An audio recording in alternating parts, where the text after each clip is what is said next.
So we've bought ourselves an old pump, hand pump, off Trade Me from Wine Country Craft NZ. They do a variety of pump sizes. Today we're going to look at the Villager pump, which has arrived, and having a look inside. You can see that it's packaged pretty well.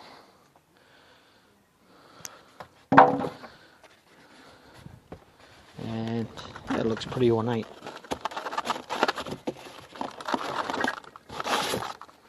A little bit of rust on the bottom, which is a bit disappointing, but we can probably spray that up. Looks like we've got the spout here, which looks like it bolts on here somewhere. So we'll get this unpackaged and see how it all fits together. So we managed to get it out of the packet, and I've got myself a couple of spanners here. We've got a 11/16 and 1/2 inch imperial, and that's just to do these bolts. So we've got a 1/2 inch on the spout connection and 11/16 on this flange down the bottom here. So I tried to pump it and see if there was any pressure, but there doesn't appear to be any pressure. But what you can see just in the bottom here, if I can pull this out, there's a little pendulum type seal in there, which you can see that actually when you're pumping it needs to hover right in the middle of this inlet here, otherwise the pump won't work at all. So that's the first thing I've learned.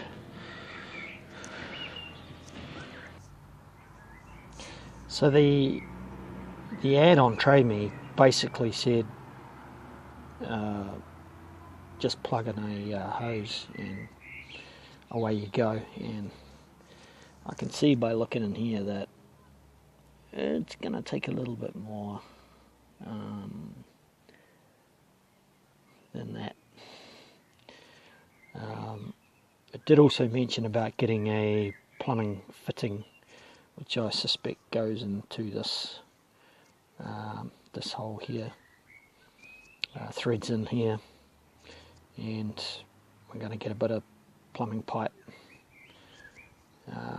to drop down into a rainwater tank, which is going to be the source of the water for the pump. So I'll head on down to Mitre 10 Mega and pick a few bits and pieces up, and we'll see where we go with that. I've got a good old Mitre 10 bucket ready, which is full of water, and we're gonna plonk it in there and do a bit of a test. But before we do that, I'm just gonna unbolt these at the bottom here.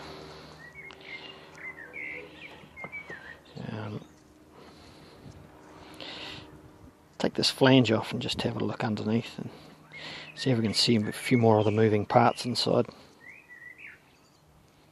You take one bolt completely out and the other one will just slide out.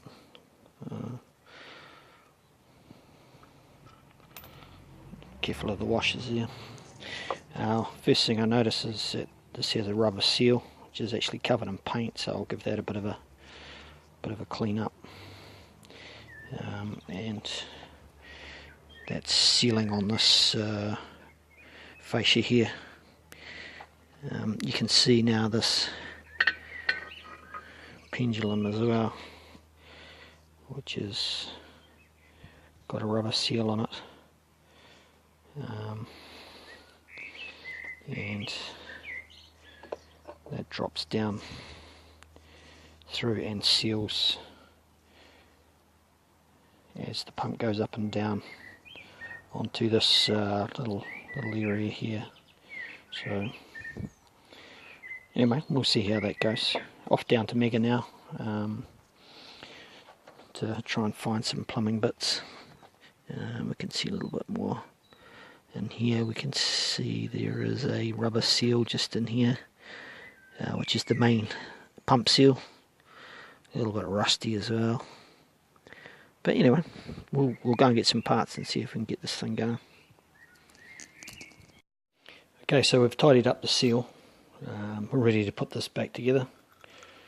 This pendulum seal, which I'm calling it anyway, effectively this, when we draw the handle up, this lifts up, lets the water in, and on the downstroke drops down, creates pressure in the cylinder here, and pumps the water out of the outlet.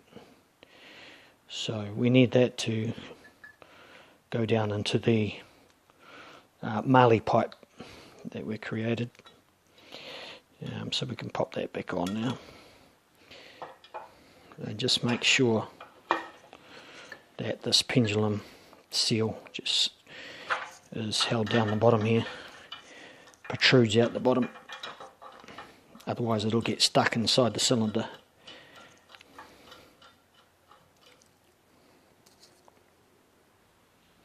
Just going to tighten those up with 11/16 spanner. Probably don't over tighten, it's got quite a good seal there, so don't over tighten it, otherwise you might damage the seal. So the outlet pipe here comes with a rubber seal as well, so we'll just fit that on now, and we're just about ready to go. Give it a test. And tighten that up with the 1/2" spanner. Okay, so we're back from Mitre 10, and what we managed to buy is a standard plumbing adapter. It's a collar with a threaded piece on one end, and it fits the 32mm pipe at the other end.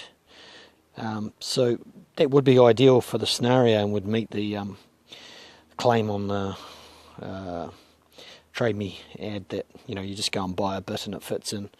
But unfortunately that's not the case, and the main reason why is this diameter down here is roughly 40mm, and this collar here is about 41.8mm at the thread pitch.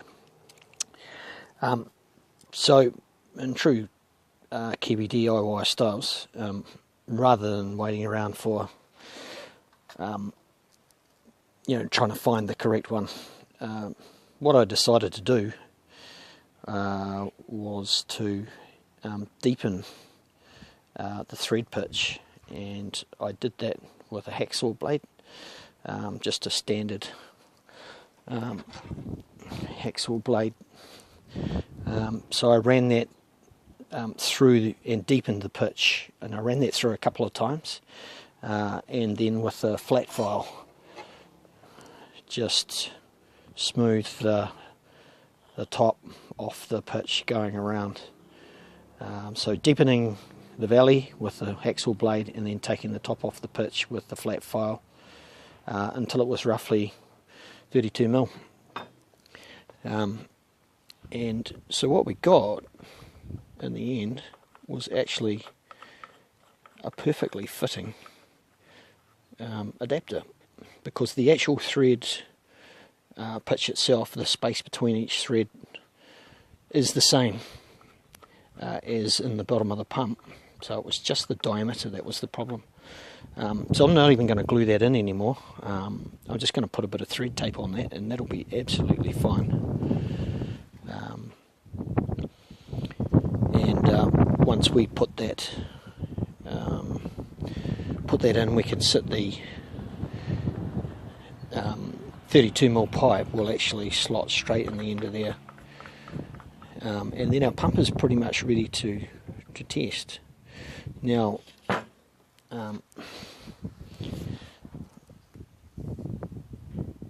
Let's issue the wrong end, so I'll just put this better end in here. So that just press fits in there, and you actually don't even need to glue that. Can if you want, but I didn't bother too much for the testing purposes. And I've already tested that in the bucket that I showed you before, and it didn't work, which is a bit disappointing, but I'm actually not going to run it out of a bucket anyway. So I'll take you over to the emergency rainwater tank that I've installed, and we'll see how it goes there. Okay, so this is the rainwater tank. This is a standard 200 litre emergency rainwater tank you can get from the local council. They come pretty cheap, just a little over $100, and pretty easy to install. They have a little adapter over here that connects to the downpipe, and quite a good little system where the tank fills up. Once the pressure, the tank is filled, pressure falls back to the pipe, and the excess rainwater just goes down into the drain.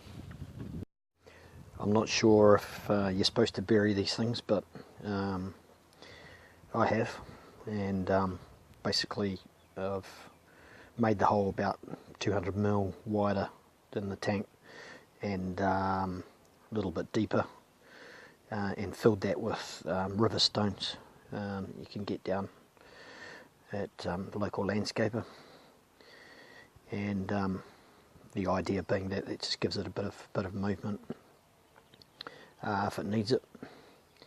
And what I've done is built a bit of a platform with a step to sit the pump on, and so I'll chuck that on now, and we'll see if we can get this thing going.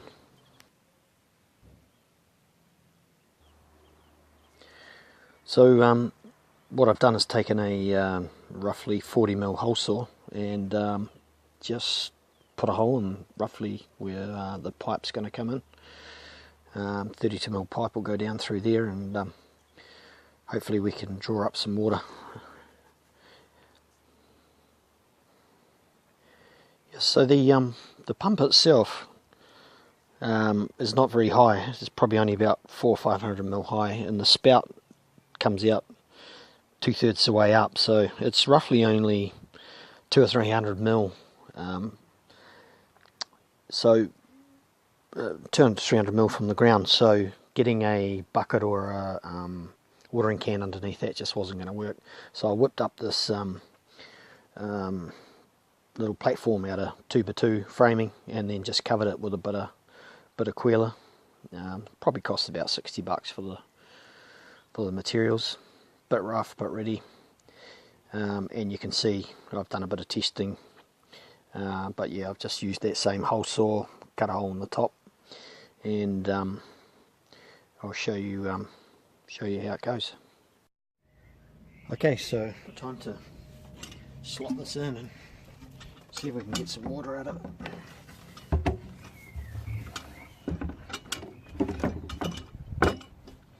Oh yeah, that's pretty good.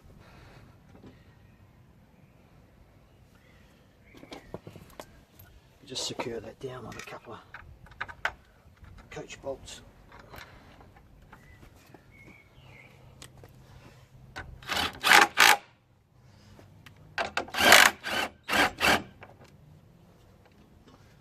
Not too bad. Might have to bolt that down a bit from underneath, but let's see how this goes. Oh yeah, all right.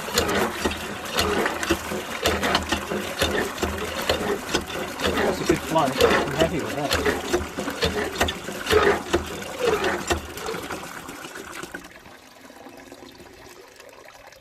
So that was about 20, or maybe 10 or 15 pumps, and we've half filled that bucket. There's 10 litres there, easy. So you're getting about 1 litre per pump, which is awesome.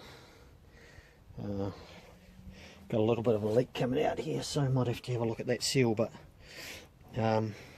overall I'm pretty happy with that. We've got the village pump, which is about 160 bucks I think, sitting on top of a homemade step. It's probably about 60 bucks worth of material there, and underneath we've got the emergency rainwater tank, a little over 100 bucks. But yeah, it's a nice little feature, a little bit novel.